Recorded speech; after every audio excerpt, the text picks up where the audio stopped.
You know, there are certain questions that just pop up and that we seem to keep asking. And at the risk of sounding like a broken record, when we ask, are we really serious about this? Because first and foremost, look at our borders. We know how it happens between the Cameroon end and the Niger Republic end of our border, what goes on there. And then we also look at those who are carrying out the suicide bombings, for instance. Do we ever conduct any such thing as forensics to find out who are these people? Are they really Nigerians? Where are they from? Where do they come from within community? Those questions don't seem to have answers. Yeah, let me start by saying that I believe that the current government is very serious about this issue. It was a major campaign promise, and from day one of coming into office. This morning we saw the headline saying, well, the president can review his promise on the 5,000. Yeah, but on this particular one of security, we have seen a major difference. This is not reviewable. All commentators on this, local, foreign, have all accepted that significant progress has been made in the fight against terrorism. We have seen a resolve. We have seen, to use the popular word now, degrading of their potentials. The active territories that they are taking are no longer majorly in their hands. At the time, it was 25 local governments across the 3 states. Now we're looking at 2 to 3. So progress has been made. But then do we have the infrastructure? When you're talking about security infrastructure here, it's something that is done over time, because government is a continuum. You talked about forensic science. There is some forensic capability in terms of question documents and handwriting. The EFCC and all that have it. There's also some capability for blood analysis at the Oshodi Center. But the territory we're talking about... Is that place still functioning? There is some basic chemistry, biology analysis going on there. When but let's go back to the question you asked about the theater of this battle, which is Borno is now the epicenter. I did my national youth service in that area, and I served in Mongonu local government, which is just by the Chadian border. And I came from the south, right? Serving there. People from Chad, Niger, have much more affinity with the local population there than me. Easily crossing precisely the Kanuris, Shua Arabs, and all that. And this is the nature of West African borders. If you go to Ogun State, in Meko area, there are people whose bedroom are in Nigeria and the sitting room is in Benin Republic. The same thing with there. So when you are trying to police this area, you are dealing with basically the same people, which is why community cultivation, community intelligence is what is critical here. Because Nigerian army, Nigerian police are national services that recruit from across the country, and people are deployed from one corner to the other. Somebody deployed from southern Nigeria to serve in Borno State may not know these dynamics without an active community collaboration, which was not existing under the previous government because of the scorched-earth approach, community punishment approach. Is it existing now? But now, I can tell you, if you look at even the whole composition of the security hierarchy of the country, it's actually tilting towards persons from this region. From staff is from there, chief of staff is from there, the secretary to the federal government is from there. They are all from, and I don't think it's just mere coincidence that some of these individuals who should know this terrain better were appointed into this position. So for me, it's a demonstration of faith, it's a demonstration of confidence, it's a demonstration of the interest of the government to deal with it. However, we're still hampered by decade-long inadequate security infrastructure to deal with this, which cannot be solved overnight. Yeah, but don't you get to see the signs of them wanting to solve it by the kind of steps and decisions that are taken? Now, look at those communities you spoke about. What are we, or what have we done differently to show that we are thinking, and consistently too, about how we need to police those areas that you mentioned? There is actually, as we speak, much more community collaboration in this area. Who are those? The community police or the military? Community police, even the so-called civilian JTF. The elders, we remember in 2014, we had a situation where the elders in this region came and said the soldiers were the problem because of the way they were dealing with these local communities. But right they said now, the same thing too in Jos.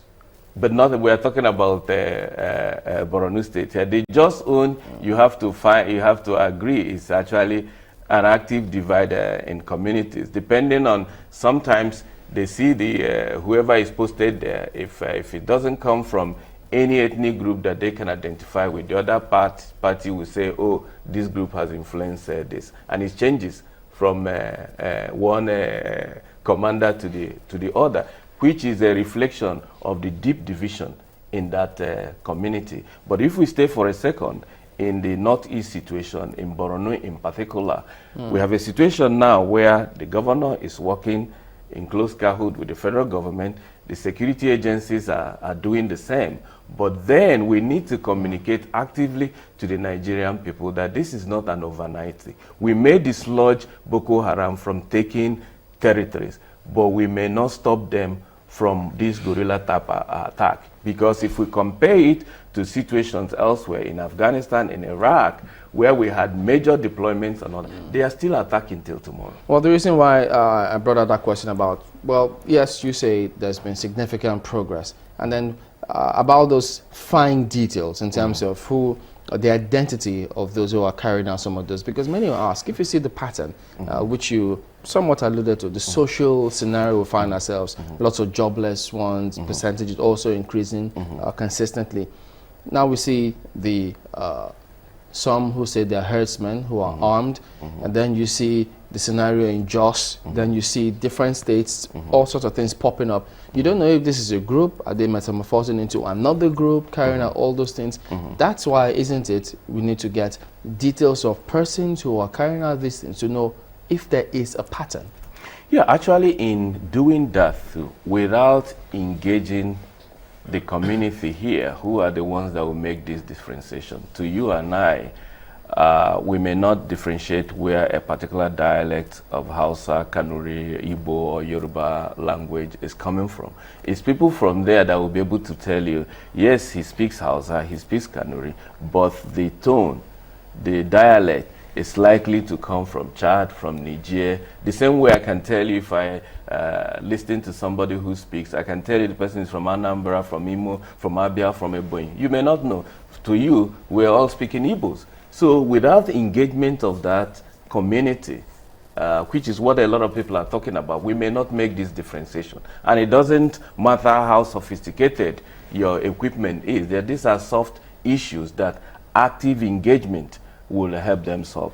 I am optimistic that they are moving in that direction now from what used to be the case. But it will take time. It will take time to happen. Because, I mean, there are cases wherein we see SARS, they consistently follow up on certain cases, and robbery cases that happened a long time ago. At the end of the day, some of them are apprehended and then face the law. So one wonders, the same thing with the military and maybe civil defense. Do we have someone who sits back there analyzing, coordinating all this data and plotting the graph?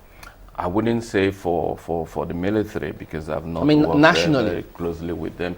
There are a lot of, because for you to even cross-check those data, you have to have a baseline or primary data against which you cross-check fingerprints and all. And that's what we've been trying to create. We have so many isolated data banks collected by the passport people, by the national identity, by INEC. We are now at a situation where all these data will have to be married together. There are software issues, but I think the National Identity Card Commission has been given that mandate of collecting all these data banks and unifying them. And it's only when we have that we'll now be able to cross-check whatever criminal suspects fingerprints that we're getting or not. So the summary of it is a work in progress, but we are not yet there where we can actually interrogate this data with a view to differentiating who was who. We don't even know how progressive that work has been, because the media not embedded in all of this scenario, so we're aloof as well.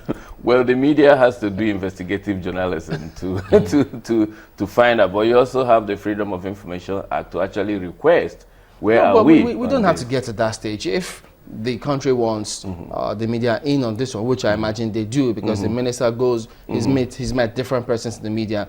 They want in on this one. So shouldn't they sometimes volunteer some of this information? Listen, for your information, this is what is going on. So it will help you for better analysis if you happen to discuss. So how did I hear of it if not that such announcement was made in the past? One? The analysis the behind forensics? National Identity Card Commission is now the overarching agency. I'm talking about the analysis behind the scenes, who's doing what. But in dealing with this, there are also information that should be discreet and made available on a need-to-know basis. We all don't have to be in on the intricacies of this work. What is important to us is that somebody is dealing with it, and that when it's needed to respond to this kind of situation, it is activated. We still boil down to the issue of information management. And we're talking about the orientation or reorientation of the Nigerian populace. How would that work out with the kind of information situation we're having, where it looks as if it is selective information delivery that's out there? How would that work? Towards I think the tail end of the last administration, we had a situation where the Director General of the National Orientation Agency was the spokesperson about what was going on in that renewed offensive against Boko Haram. You will see all the agencies present, but he is the one, he was the one that spoke. And what that meant is that beyond the first line dissemination through a press conference, a National Orientation Agency with the spread and structure across the Federation is supposed to do the additional assignment of disseminating this.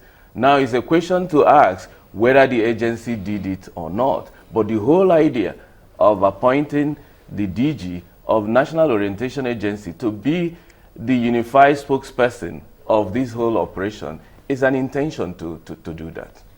Do you have a DG now? No. We don't dare do it.